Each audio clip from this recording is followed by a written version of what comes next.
Indore crime branch ने चोरी के दोपहिया वाहनों की कटिंग करने वाले एक बड़े नेटवर्क का पर्दाफाश किया है। कार्रवाई के दौरान अंसारी परिवार से जुड़े 3 संस्थानों पर छापेमारी कर 2 आरोपियों को गिरफ्तार किया गया। पुलिस जांच में खुलासा हुआ कि चोरी की बाइक को महज 10 से 15 मिनट में काटकर उसके अलग अलग पार्ट्स कर दिए जाते थे। रोजाना 4 से 5 चोरी के दोपहिया वाहन डिसमेंटल किए जाने की जानकारी सामने आई है। कार्रवाई के दौरान पुलिस ने 12 इंजन और चेसिस नंबर मिटाने वाली विशेष मशीन भी जब्त की। जांच में यह भी सामने आया कि आरोपियों के पास डिसमेंटलिंग का आरटीओ लाइसेंस और रिकॉर्ड रजिस्टर नहीं था।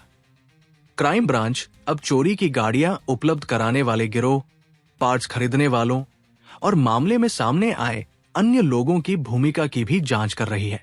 फिलहाल अल्ताफ अंसारी और अरशद अंसारी से पूछताछ जारी है। ये देखिए, मुखबिर द्वारा सूचना मिली थी कि लगातार गाड़ियों की काफी मात्रा में चोरी हो रही है और ये चोरी वाली गाड़ियां जल्दी से जल्दी कट जा रही हैं और इनके पार्ट्स डिफरेंट तरीके से बेचे जा रहे हैं और जो पार्ट बेचने लायक नहीं होते उनको क्रश करके और उनको कबाड़ में बेचा जाता है। इस तरह की सूचना पर से तत्काल ही हमने 2 आरोपियों को उठाया था।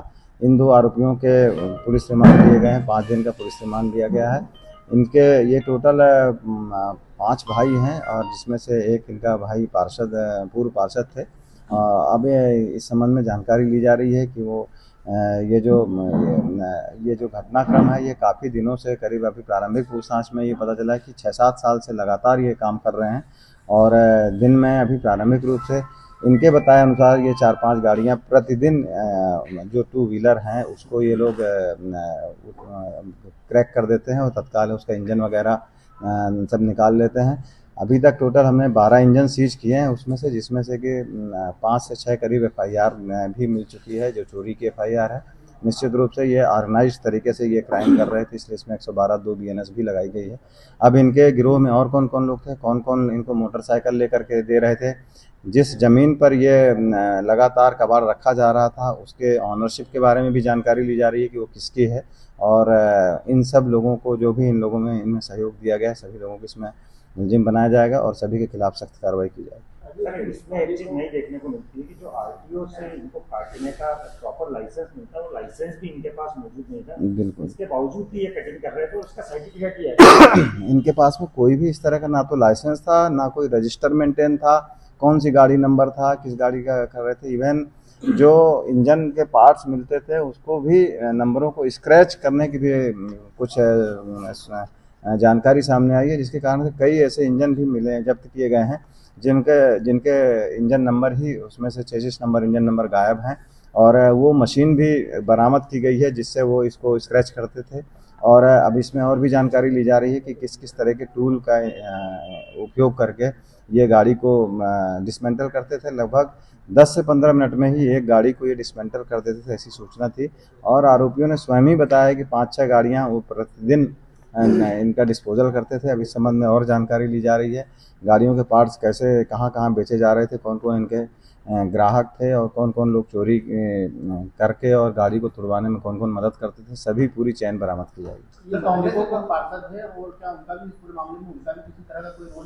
इस संबंध में उनकी भूमिका की जांच की जा रही है। वो पूर्व पार्षद हैं, उनकी शायद वाइफ पार्षद हैं वार्ड नंबर 60 से। अभी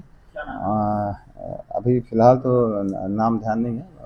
करीब 5 भाई हैं ये लोग और इन सब के भूमिका की इसमें निश्चित रूप से जांच की जाएगी, चूँकि उनके परिवार वहीं रहता है और ये माना जाए कि उनकी जानकारी में नहीं होगा, ऐसा पॉसिबल नहीं लगता। फिर भी इनके खिलाफ जो भी प्रमाण अभी जुटाए जा रहे हैं तकनीकी तरीके से, नगर निगम से सब जगह से जानकारी ली जा रही है कि जिस जगह में ये घटनाएं हो रही थी वो जगह किसके नाम पर थी और वो किस किस तरीके से इस घटना को अंजाम देने में एक दूसरे का सहयोग करते थे, ये सभी जानकारियां ली जाएंगी।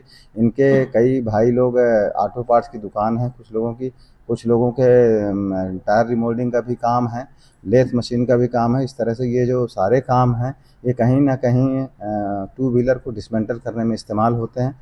निश्चित रूप से इन सबकी भूमिका की जांच की जाएगी। सर वाहन मालिकों की भी तलाश की जाएगी जिनके ये वाहन है यहाँ पर जो घटना बिल्कुल, जो एफआईआर हुई है उसके आधार पर वाहन मालिकों के, चूँकि इंजन नंबर 33 नंबर मिल चुके हैं, एफआईआर की कॉपियाँ मिल गई हैं, तो उनके फरियादियों को भी ट्रेस किया जाएगा और उनके भी इसमें स्टेटमेंट लिए जाएंगे। सर जिन्होंने चोरी करी थी उनसे भी इनकी मेल मुलाकात है इससे कुछ सामने आया? वो निश्चित रूप से अगर मेल मुलाकात नहीं होती तो इतनी बड़ी संख्या में मोटरसाइकिलें जो लेकर के आ रहे हैं और काट रहे हैं डेली, ये संभव नहीं था। अब इस संबंध में टेक्निकल तरीके से जानकारी दी जा रही है।